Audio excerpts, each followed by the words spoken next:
Picture this scenario because it's a ritual almost everyone watching this has participated in. Probably this month, maybe even this week. Without realizing you were stepping into a carefully engineered psychological trap. You're sitting on your couch, maybe it's Sunday night. You're tired. You just want something simple. You open your laptop or phone because you've decided to sign up for a service. Could be a streaming platform, could be cloud storage, could be a productivity tool, could be a fitness app. You're not trying to be fancy. You're not trying to overspend. You just want the basic plan. You tell yourself, I don't need anything extra. I just need the core features. I'll cancel later if I don't use it. So you click Pricing. The pricing page loads, and right in front of you are three neat columns. On the left, Basic, $9 a month feels reasonable. That's the one you came for. In the middle, Pro, $15 a month, highlighted, maybe labeled Most Popular. On the right, Premium, $17 or $18 a month. Your brain immediately starts working, but not in the way you think. You notice that the jump from Basic to Pro feels big, $6 extra. That stings a little. But then your eyes drift to the Premium plan. Wait, Pro is $15, but Premium is only $2 more? Suddenly, the Pro plan starts to feel awkward, uncomfortable, almost pointless. You think, if I'm already spending $15, it would be stupid not to spend $17 and get everything. So you click Premium. You walk away feeling like you made a smart, logical, value-driven decision. But here's the truth. You didn't upgrade because you needed more features. You upgraded because the menu was designed to make not upgrading feel irrational. This is the most dangerous part. You don't feel ripped off, you feel intelligent. You feel like the kind of person who understands value, like someone who doesn't fall for obvious marketing tricks, but you just did.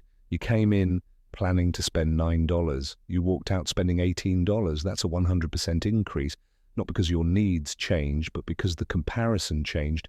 And the worst part, that middle plan, the Pro plan, was never meant to be purchased. It wasn't a product, it was bait.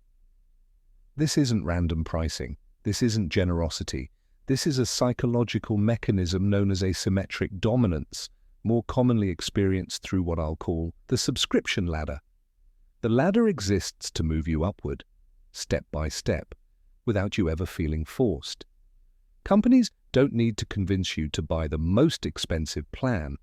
They just need to make every cheaper option feel slightly uncomfortable. Here's the uncomfortable truth about the human brain. We are terrible at judging value in isolation. If I asked you right now, what is fair monthly pricing for unlimited cloud storage, advanced analytics, and priority support, you would know no one does. So instead of asking, is this worth $18? Your brain asks, is this better than the option next to it? That's the fatal mistake. We don't evaluate prices, we evaluate differences. And marketing teams know this. Let's look at how aggressively this shows up in everyday life. Streaming services. In the US and UK, you'll see ad-supported Standard Premium Ultra HD. The middle tier exists to make premium feel cheap. Mobile plans in Europe, you'll see 10 gigabytes, 40 gigabytes, unlimited. The 40 gigabytes plan feels pointless once unlimited is placed right next to it. Airlines, basic economy, main cabin plus. You don't want plus, but they price it close enough that basic feels like punishment. Gyms access only, access plus classes. Access plus classes plus free personal training. You didn't want a trainer, but now it feels like you're losing something if you don't take it.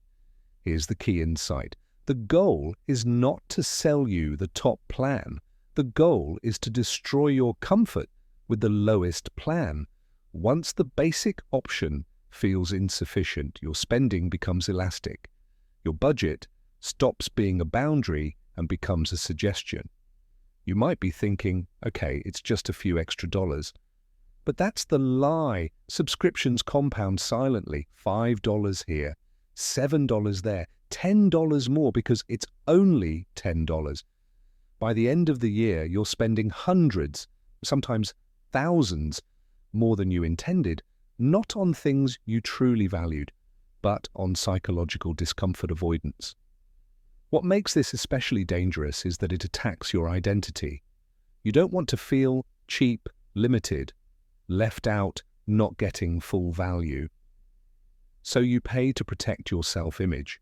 Corporations aren't selling features, they're selling relief from the anxiety of making the wrong choice. Here's how you fight back.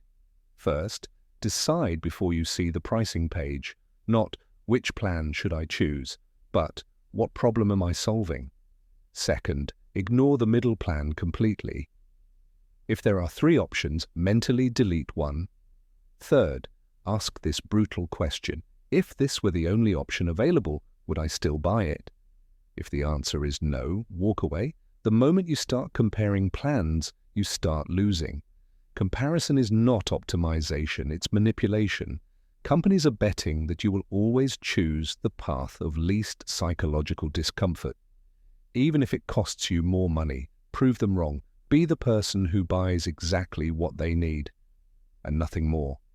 If this video made you realize you've been climbing subscription ladders without noticing, share it with someone who always clicks premium. Because the fastest way to save money isn't earning more.